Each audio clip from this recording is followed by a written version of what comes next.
Welcome, ladies and gentlemen, to a new edition of the Daily Debate. In tonight's show, we're going to be focusing on the economic file here in Egypt, taking a look on the economic reform program. This is in light of the recent cabinet reshuffle that took place last week with new 9 ministers and the merging of the investment and international cooperation ministries.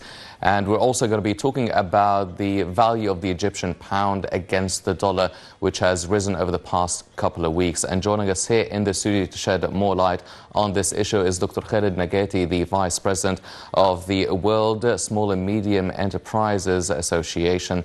Dr. Khaled, thank you very much for joining us. It's always a pleasure.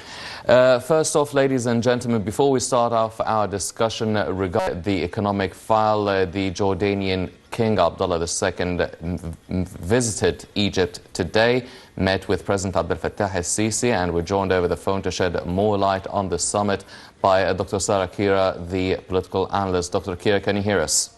Yes, I can hear you. Dr. Kira, first of all, what is the significance of such a summit, King Abdullah II meeting President el-Sisi? They talked about many topics, many issues concerning the world, concerning the Middle East, and a lot of the crises there. What is the main significance of this visit now? Well, first to start with, the time has very high importance. Since we're facing UN resolutions regarding Palestine, talks about Syria, logistic aid from Egypt to Libya, and this is all discussed by His Majesty, the King of Jordan today, and President Abdel Fattah el-Sisi. This comes in a very important time, because it's the time we can achieve something for the Middle East and for the mess caused and the chaos caused since 2011. It comes directly after the meeting of King Abdullah with the U.S. President Trump. And of course, to end the crisis, and there's no better than Egypt and Jordan to take the lead for this now. Egypt's role is known, and its ideology towards Arab countries is known, and it has very important stances either for Palestine or Syria and Libya as well. Mm-hmm. Counterterrorism is one of the very significant topics, I think, that have been discussed today. And Jordan as well has a very clear stance regarding that. Mm-hmm. Well, Dr. Kira, you've mentioned that this meeting comes on the back of a meeting between Jordan's King Abdullah II with the U.S. President Donald Trump. Does this really give any signals regarding Trump's and the U.S. administration's strategy and policies regarding the Middle East crisis, on top of which is the Palestinian-Israeli file? Well, I don't think the new U.S. administration has a clear stance yet. Maybe the president, as a person, has a clear stance towards ending terrorism and having safety zones in Syria. But the U.S. administration and what the United States is facing today doesn't give us a very clear stance on what's going to be happening on the ground. But regarding Trump himself, President Trump himself, it's been clear during his campaign and his debate that he wants to do something about that. So let's just wait and see. But I think the major countries in the Middle East and the safest, either Egypt or Jordan, are taking huge steps towards that. And yes, it's time. Mm-hmm. Dr. Sarah Kira, the political analyst, thank you very much for joining us. And we'll definitely be going to be following up on the latest repercussions from this summit. But before we start our discussion, let's check out this report regarding the devaluation of the American dollar against the Egyptian pound, and we'll be right back.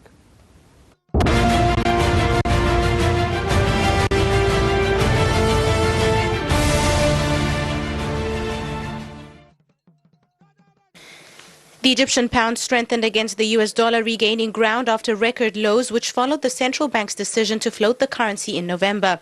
After plunging to 8.83 pounds against the dollar before the flotation to almost 20 in December, the pound has strengthened since last week to reach less than 16 against the dollar.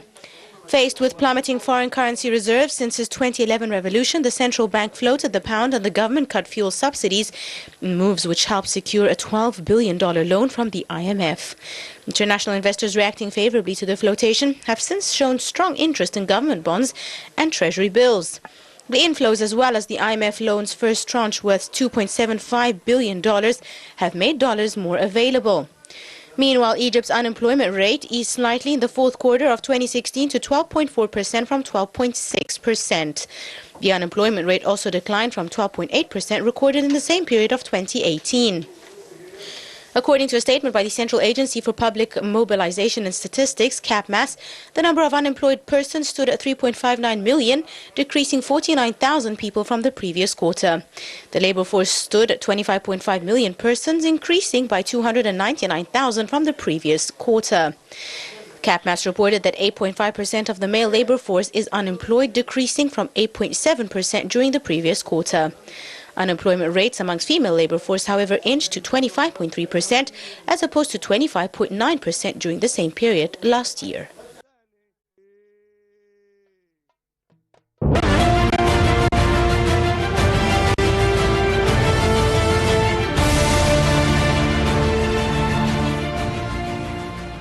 Welcome back, ladies and gentlemen. Without further ado, starting off our discussion, Dr. Nageti. Now, over the past couple of weeks, we saw the devaluation of the American dollar against the Egyptian pound. Now, this is something a lot of people were happy about. Nobody knows exactly how long the Egyptian pound will rise against the dollar. A lot of people are concerned. They're saying, well, maybe that's a devaluation for the time being, but then again, it will go up again against the Egyptian pound. And everyone's been talking about the real value of the Egyptian pound that we're supposed to reach by the end of the year at most. How do you see the process of the value of the Egyptian pound against the dollar? Does it make sense? Is it logical? What should we expect in the future? First of all, I would like to highlight just one issue. There is no such a thing as the expression. Most of the people say something like the US dollars have been increased or decreased against the Egyptian pounds. It's actually never happens this way. It's the Egyptian pounds will always rise or decrease, fall against all foreign currencies, not only the US dollars. Yes. So basically, when we say the US dollars now is 16 pounds or so, more or less, my personal view, that was expected. I was personally expecting this. I said this many times on my wall on my Facebook page. A lot of people were saying that it will be increased up to 25 and 30 pounds, which was imaginary. There's no way it could reach this way. I believe, my personal opinion, it will range from 15 to 16 Egyptian pounds, and will be stabilized around this figure before the end of the year. And that's the way I see it. Would you say that this would be the real value of the Egyptian pound against the dollar? Yes. So it would, no way it would reach the previous levels of £8. No, I don't think this will ever happen, because also there's so many factors. It depends on the, you know what, if it's all about principle of demand. How much demand the market is asking for US dollars, for the currency. It's a principle economic, it's a simple economic principle. The more demand, the higher the price will be. So basically, if the tourist starts to get back on track, this will pump so much US dollars again in the Egyptian economy. Basically, it will the Egyptian pound will be increased against the US dollars. Yes. So many factors, like for example, also the export. We have so many factors are closed or even working 20% capacity. So basically, if the government could help these companies or factors or whatever, these factories will be able to pump foreign currency, because they will export. The next day they will bring US dollars and foreign currency, not only US dollars, but many foreign currencies. So it depends on so many factors. But however, the way I see it, if the current situation remains the same till the end of the year, I believe the average normal rate should be between 15 to 16. It might, although it might go a little bit up around Ramadan, because of course the demand will be so much for the US dollars. However, I just wrote an article about 3 weeks ago in the press. The floating has educated the Egyptian people to change their behavior towards buying unnecessary supplies. So basically, even though during Ramadan, I don't think it will be the price will be increased as last year. Because people would be more and conscious about their spending habits. Yes, Egyptian people now started to buy the Egyptian product. It doesn't matter how much the price is; it's still much below the imported product. Most of it are the same quality or even close to the foreign quality, international quality.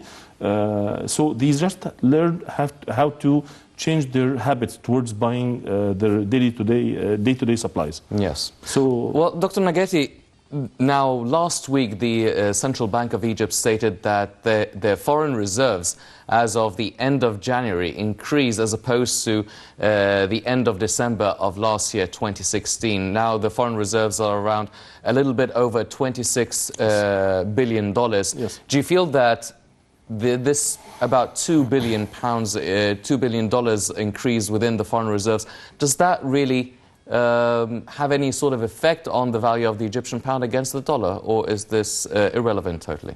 Two factors here. Number one, I don't like to believe that this is realistic increase at the Federal Reserve, at the reserve in Egypt. Because when you're saying that it has been increased because of facilities, you got credit facilities you got from other companies of other countries or from international institutions like IMF or whatever, that doesn't mean that you can count on this as a reserve, because this is a facility that you have to return with interest. Realistic facility, realistic reserve should be coming out of export and so on. I just have to say one thing, that it's time for the Egyptian government to stop being so proud of their ability to borrow money from international institutions, and it is time to start to try to be proud by their ability to reform the Egyptian economic, or restructuring the Egyptian economic. Borrowing is not, it could be temporarily solution. Yes, but it's not a long-term one. And you cannot count on this money as a reserve, as the foreign currency reserve. Yes. Dr. Nagati, now you've mentioned something that is very important, which is the imports to exports ratio. Now, we've been hearing for many years now that we export much more than we import much more than actually exporting. We are importing almost 80% of our commodities. Now, in order to balance this out, or at least try to increase our exports, we need to have higher domestic productivity here. Now, with the increase of, with the decrease of the value of the Egyptian pound against the dollar, now this has proved to be very hard for a lot of industries, a lot of factories. As you've mentioned, a lot of factories now and industries are working at 20% capacity. Yes. Now, what can be done to actually increase the domestic production, to increase our competitiveness, increase the quality and the quantity of our Egyptian production? We have so many factors here. Number one is, let's look at the cup half full, not half empty. The decrease of the Egyptian pound against foreign currency, it could be a positive. It has some kind of a positive side, which is your rates will be less expensive for export and for tourism and so on. Basically, if the tourist would used to spend 2 years ago $100 for one night, he could spend $100 for 3 nights now in Egypt. So basically, you have to look at you have to use the marketeer sense. Yes. It doesn't have to be a negative point. It could be a positive point if you know how to market it internationally. You can use it in tourism. You can use it in exporting, because the companies outside would like to manufacture in Egypt because of the low price. So we always look at the negative point of everything in Egypt. However, one main factor we should count on is SMEs. How we have something called feeding industries. Feeding industries is are very important for first of all to reduce the unemployment rate. Number two is very important for exporting. How? For example, are we not able to manufacture small car pieces like the textiles for the what do you call it, for the car seats and so on? Why do we have to import such a thing from China, for example? We have so many feeding industries that can help the large corporations in exporting, using these feeding industries to export and make a lot of money in US dollars. India, for example, they have the Indian government has excluded 13 basic commodity to be produced only by SMEs. It is prohibited to be produced or manufactured by large corporates. Why? To give the chance and the opportunity to SMEs to work without competition, and connect their productions, the final product, to the large companies as feeding industries. So basically, they have now more than 30 million SMEs, registered SMEs. Yes. The problem is most of the SMEs in Egypt, not the SMEs, but micro and the very small, because after the definition of the Central Bank of Egypt, small and medium enterprises are the companies are making total revenue from 10 million up to 100 million Egyptian pounds. Yes. That's the new definition that all banks are working with now, according to the CBE. So basically, the very small companies and the micro, according to the definition, are the one who make less than 10 million Egyptian pounds. Yes. Those are the ones who, if you give them a little push, they can reduce the unemployment rate. They can be used for feeding industries and so on. So they have to focus on SMEs as well. Yes. Well, Doctor, do you feel that it is the duty of the Central Bank of Egypt to actually encourage the SMEs and the micro enterprises as well? Is it up to the Central Bank of Egypt? Is it up to the banking system in Egypt to actually be more courageous and take bigger risks on giving young investors their sum of money that they need to start off this production process? It is totally up to the CBE, the Central Bank of Egypt, because before the last definition, December 2015, there was no SMEs definition. So basically, each bank and financial institution would define the SMEs according to their own inclination and to their own policy, internal policy. December 2015, CBE came up with the definition. If we like it or not, we have a definition now. So it is, yes, up to the central bank. I can tell you the initiative that the President El-Sisi has announced a few months ago, about 200 billion Egyptian pounds for SMEs over 4 years, which is 50 per year, to finance SMEs. That was a great decision, a great initiative. However, the point is not, I don't want to know how much is offered for SMEs. What I want to know, how many SMEs were able to use this fund. Yes. Okay. The problem is not on the fund. The problem is for the process for SMEs to obtain this fund. It's like if I give you an apple and I put it in a glass box and tell you this is for you, but you can't reach it. So basically the apple will remain the same. So the problem is not the initiative. The initiative was a great start. However, President Sisi cannot do everything on his own. It has to be an executive process by which SMEs can obtain this fund, can have access to finance. I always have a say that finance is not a right for SMEs. However, it is a privilege by which you have to have some required documents. If you have it, you can have this privilege. So they have to educate SMEs, but it of course comes from the CBE at the end. So if the CBE is actually providing 200 billion Egyptian pounds for SMEs and everything is in place for these SMEs to actually flourish and the productivity should increase, but you're still saying that a lot of the factories and industries are only working at 20% capacity. Now, is this only down to not not being able to obtain their share of this sum of money from the CBE? When any company goes or any factory go to any financial institution to get finance, to have access to finance, first thing the bank, of course, as a financial institution, they would like to see some positive figures. You can't tell me I have debts over the last 5 years and you have to give me 20 million Egyptian pounds. Banks will not do that. So basically, I was hoping that the initiative of President El-Sisi could be divided, 30% out of it, which is out of the 50 billion every year, to go towards the floating, the factoring that have defaulting.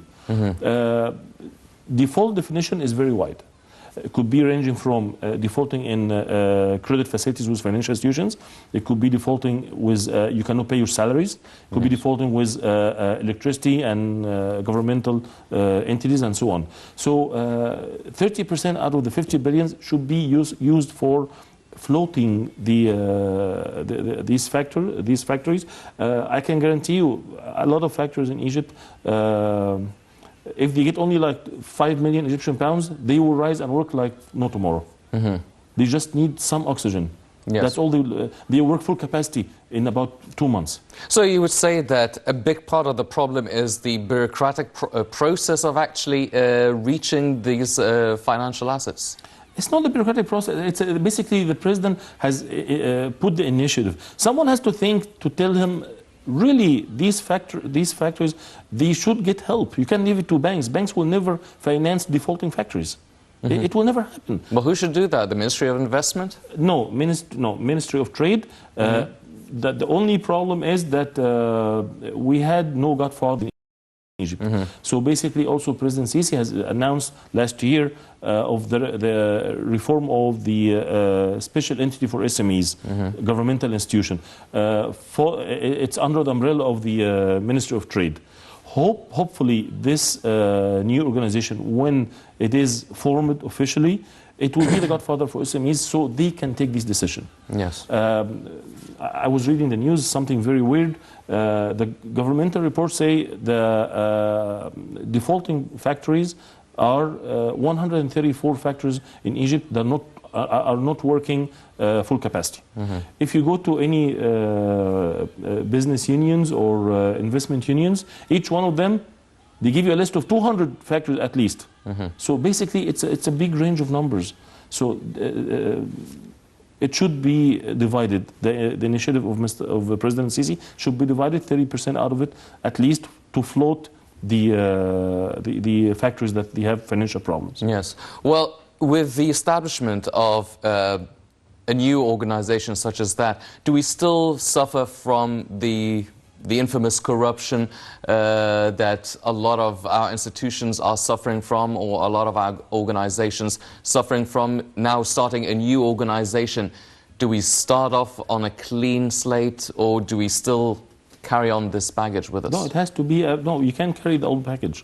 You can't carry the old package. It has to be a brand new organization, brand new strategy, brand new laws, brand new policy, brand new process, everything.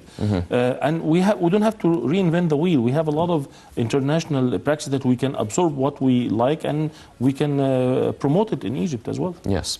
Well, ladies and gentlemen, also in light of the recent economic status that Egypt is witnessing, the IMF sees that the Egyptian inflation should ease when the reform program impact wears off. Let's check out this report and we'll be right back.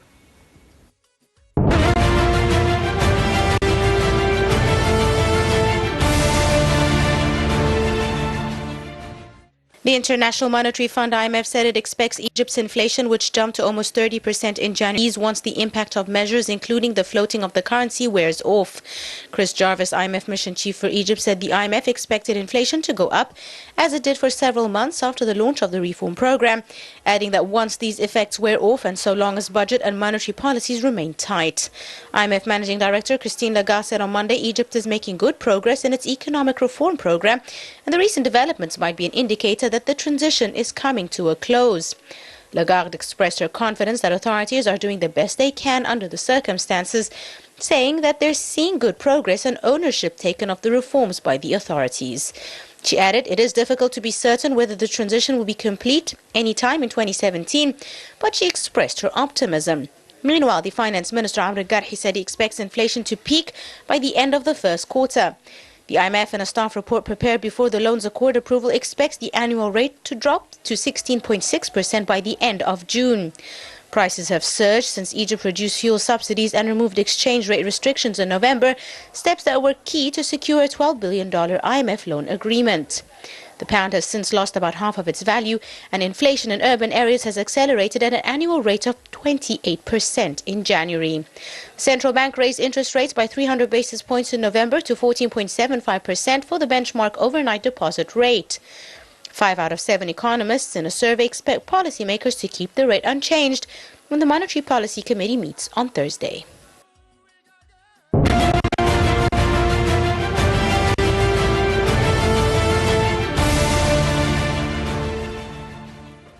Welcome back, and gentlemen. Dr. Nageti, as you've mentioned now, it is a very simple supply and demand equation which really dictates how the value of the Egyptian pound against the dollar will be, and dictates exactly how the prices of the commodities would go down or not. Now, everyone expected that with the rise of the Egyptian pound, the recent rise of the Egyptian pound against the dollar, prices would go down. Now, some commodities actually witnessed some decrease in the prices, but not most. Now, can you explain when such prices would actually go down or not? Because we have a saying in Egypt that whatever goes up doesn't come down. In Egypt, yes, whatever goes up doesn't come down. But it has some kind of true side out of it. Why? Because the economic principle, supply and demand, is the most basic principle you can count on in these cases. However, you can't ask an importer who imported their product with for $1 for 20 Egyptian pounds 2 months ago, and priced his product based on his cost. Now, because the US dollar is 15 or 16 or whatever, you can ask him to reduce the price. Who's gonna carry out the difference in here? So basically, the people in Egypt have to understand, Egyptian people have to understand some basic economic principles. That yes, some commodities the prices will come down. However, some come sooner than the others. Long-term commodities, it will take time until the price comes down, because they have stock, they bought it with certain price. Till the end of the year, the price of the Egyptian pounds will still have some turbulence, up or down. It will not be stable before the end of 2017. That's my opinion. However, no price in Egypt for any commodity will be able to be determined how much exactly it is until before the end of this year. Yes. Well, do you feel that, in light of the recent inflation over the past few months, do you feel that this was an Egyptian consumer to be well educated about his spending habits now?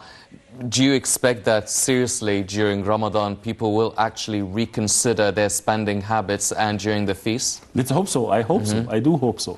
Last year it was a major problem. This year I don't think it will be the same problem. Egyptian people are very smart. They have sense when to stop buying unnecessary supplies. Look at now, the sugar problem is almost you can almost find sugar in any supermarket now. I can find it in most suppliers. Basically, I believe yes, the recent economic events, has educated the Egyptian people to change their habits, their economic habits. Yes. Dr. Nageti, now the former investment minister, Dalia Khurshid, actually said that the most recent priority was to complete the investment law, which has been really very hard to actually, and a big reason why a lot of foreign investors don't really come to the Egyptian market. They always complain about the bureaucratic obstacles and challenges, about entering the market, not knowing exactly how they would get out of the market if they wish. And you've also mentioned now that a lot of SMEs and micro enterprises here in Egypt domestically still have a problem actually finalizing or obtaining, trying to get assets, trying to get financial supports, trying to get liquidity, pay their own wages.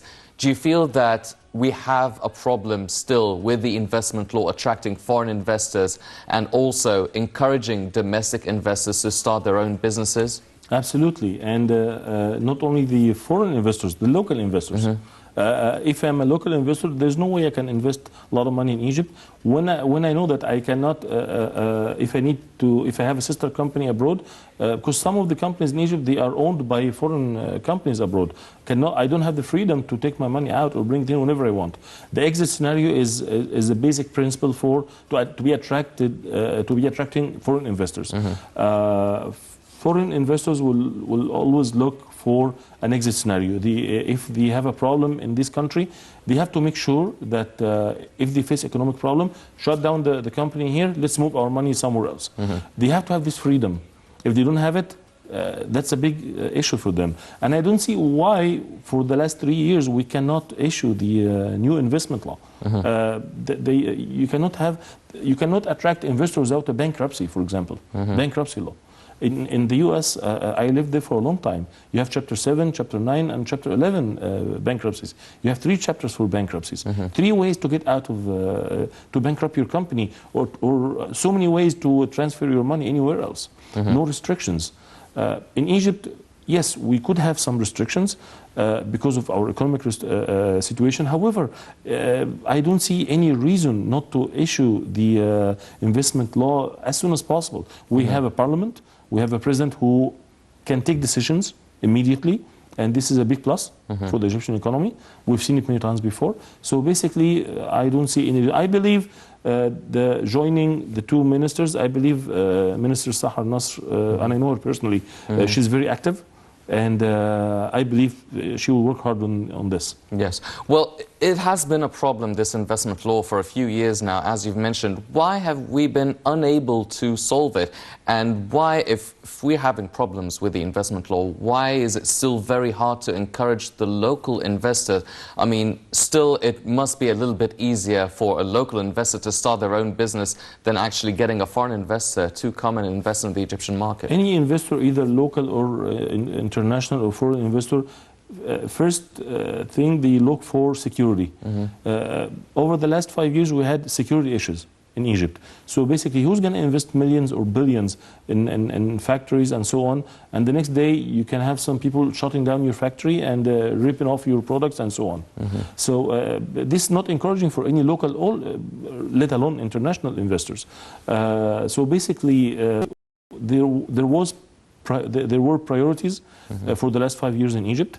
The restructure of the Egyptian society and the Egyptian economy, the 2 or 3 governments has been following each other. They had priorities. Number 1 was security, I believe so. There's no investment without security. Security issue has been almost solved, which is we can sense that.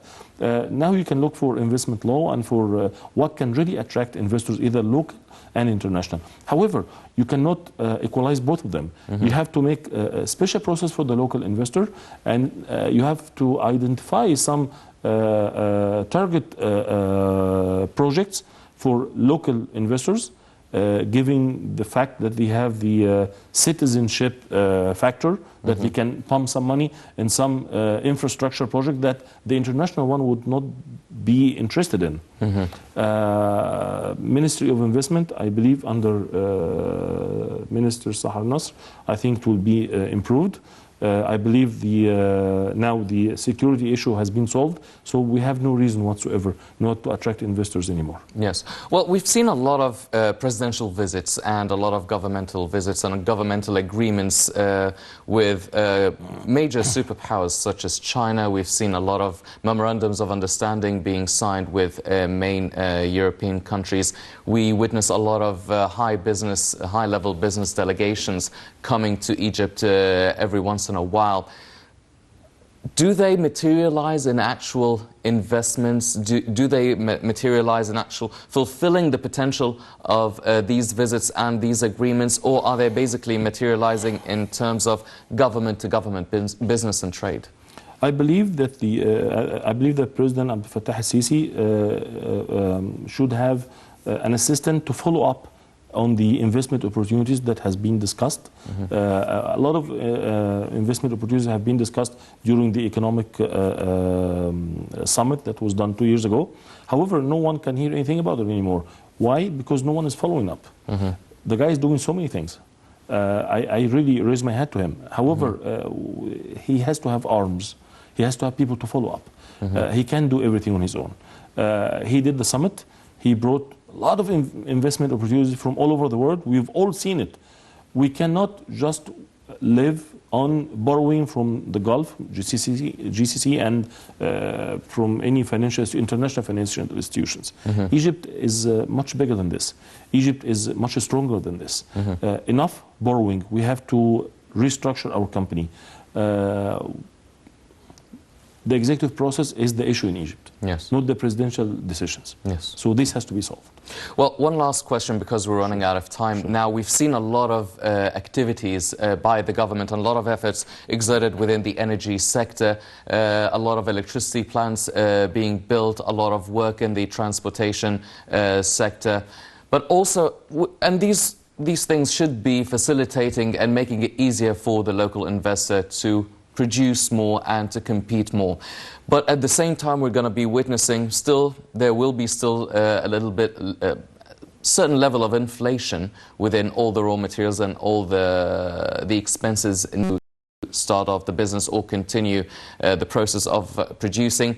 And also subsidies will still be lifted on gasoline and petroleum products. Now, do you feel that with both things at the same time, do you feel that they're balancing each other out and we still have, it will be easier for us to produce more and export more? Or do they cancel each other out and we're still going to be in the same place? Or maybe the development won't be as fast as we would hope for? If we need the development to be as fast as we hope for, we have to make sure that the raw materials could be produced in Egypt. Our major problem is we import 80% of our raw materials. Yes. And this costs us foreign currency. If the foreign currency is expensive, then the raw materials are expensive. Look at medicines. Yes. 85% of the raw materials are imported. How could they produce the medications in Egypt if the raw materials is not available? Definitely. So basically, we have to focus on producing the raw materials. Yes. Well, ladies and gentlemen, definitely there are many developments taking place within the economic file here in Egypt, and we're going to be following up here on Nile International. Unfortunately, that's all the time we have for this edition of the Daily Debate. But before we go, I'd like to thank our very distinguished guest, Dr. Khaled Aghetti, the Vice President of the World SME. Dr. Aghetti, thank you very much. It was a pleasure having you with us. Thank you very much. My pleasure. Ladies and gentlemen, please stay tuned for more coming up on Nile International. I'm Hani Saif. Thank you for joining us.